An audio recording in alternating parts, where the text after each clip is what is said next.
Praise the Lord, my brothers and sisters. கர்த்தராகிய பரிசுத்த இயேசு கிறிஸ்துவின் நாமத்தில் உங்கள் அனைவருக்கும் ஸ்தோத்திரம் உண்டாவதாக. கர்த்தர் நம்மளுக்கு கொடுத்த ஒரு முக்கியமான காரியம் அது நம்மகிட்ட தான் இருக்கு. என்ன பிரதர் சொல்றீங்க?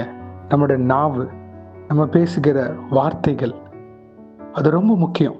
அது ஒருத்தவங்களை காயப்படுத்தும், அது ஒருத்தவங்களை கட்டி எழுப்பும். எஸ், டுடேஸ் ப்ரேயர், இன்றைய ஜெபம் இது குறித்து தான். வாங்க நாம் ஜெபிக்கலாம். அன்பின் பரம தகப்பனே, ஸ்தோத்திரம் ஐயா. இந்த நல்ல நாளைக்கான கிருபை செய்தரே, உமக்கே எல்லாம் துதி கன மகிமை உண்டாவதாக. வானம் உங்க சிங்காசனம், பூமி உங்க பாதபடிக்காக. ஸ்தோத்திரம் அப்பா. சேனைகளின் கர்த்தர் பரிசுத்தர் பரிசுத்தர் பரிசுத்தர். ஆமாப்பா, இந்த வசனத்தை வைத்து நாங்கள் ஜெபிக்கிறப்போ எங்கள் ஒவ்வொருத்தரையும் ஆளுகை செய்யுமாறு தாழ்த்தி கேட்கிறோம். Proverbs 12th chapter 18th verse.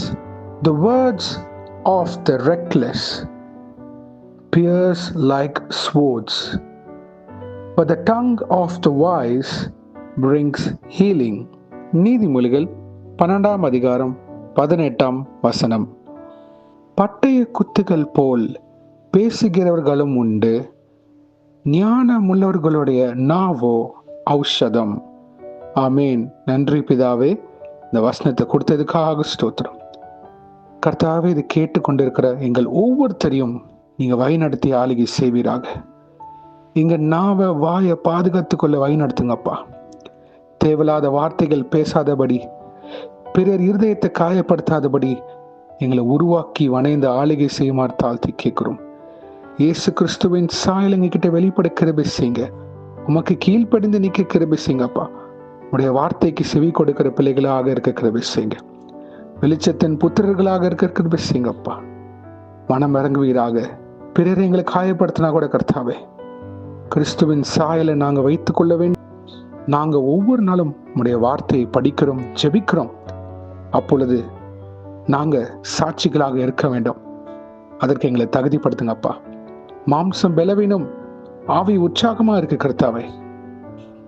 நீங்க எங்களை பலப்படுத்தி தருமாறு தாழ்த்தி கேட்கிறோம். எங்களுடைய பலவீனத்தில் உங்க பலன் பூர்ணமாக விளங்க கிருபை செய்வீராக. தேவையில்லாத வார்த்தைகள் பேசாதபடி எங்களை ஆளுகை செய்யுமாறு தாழ்த்தி கேட்கிறோம். ஞானமுள்ள வார்த்தைகள் பேச கிருபை செய்யுங்க. அந்த நாவோ ஔஷதம் நீங்க சொல்லியிருக்கீங்கப்பா. பிறர் இருதயத்தை கட்டி எழுப்புகிற பாத்திரவன்களாக எங்களை வணைந்து ஆளுகை செய்யுங்க. அவங்க வாழ்க்கையை உயிர்ப்பிக்கிற பிள்ளைகளாக எங்களை வழிநடத்துங்கப்பா. தீமையான காரியங்கள் பேசாதபடி, எங்க வாயிலிருந்து வராதபடி பாதுகாத்து வழிநடத்துங்க. துதியின் கீதம் எங்க நாவல இருக்கணும் கர்த்தாவே. அசுத்தமான காரியங்கள் எங்க நாவிலிருந்து வாயிலிருந்து வராதபடி நிறைய பாதுகாத்து வழிநடத்துங்க. உம்முடைய பிள்ளைகள் கர்த்தாவே, இயேசுவின் சாயல் உடையவர்களாக இருக்க வேண்டும். உடைய வருகைக்கு எங்களை தகுதிப்படுத்துங்கப்பா. பிறருக்கு ஆசீர்வாதமாக இருக்கிற பிள்ளைகளாக எங்களை நிலைநிறுக்க வைங்க. எங்க நண்பர்கள் வட்டாரத்துல, சொந்தக்காரங்க எங்க இருந்தாலும் கர்த்தாவே, எந்த இடத்துல எப்படி இருந்தாலும் எங்க நாவை காத்துக்கொள்ள கிருபை செய்யுங்க. இயேசுவே, நீங்க தான் எங்களுக்கு உதவ வேண்டும். உமக்கு பிரியமில்லாத வார்த்தை எங்க வாயிலிருந்து வராதபடி எங்க வாயும் நாவையும் ஆளுகை செய்வீராக. கர்த்தாவே, இது உங்களால் மட்டும்தான் கூடுமாப்பா. இதை பொறுப்படுத்த ஆளுகை செய்வீராக. இன்றைக்கு யார் யார் என்னென்ன காரியங்களாக போகிறார்களோ அவர்களை பாதுகாத்து பொறுப்படுத்த வழி நடத்துங்க. இயேசுவின் நாமத்தினால் எங்கள் தலைகளை தாழ்த்தி ஜெபிக்கிறோம் பிதாவே. ஆமேன், ஆமேன், ஆமேன். God bless you, my brothers and sisters. கர்த்தர் உங்களை ஆசீர்வதிப்பாராக. ஆமேன்.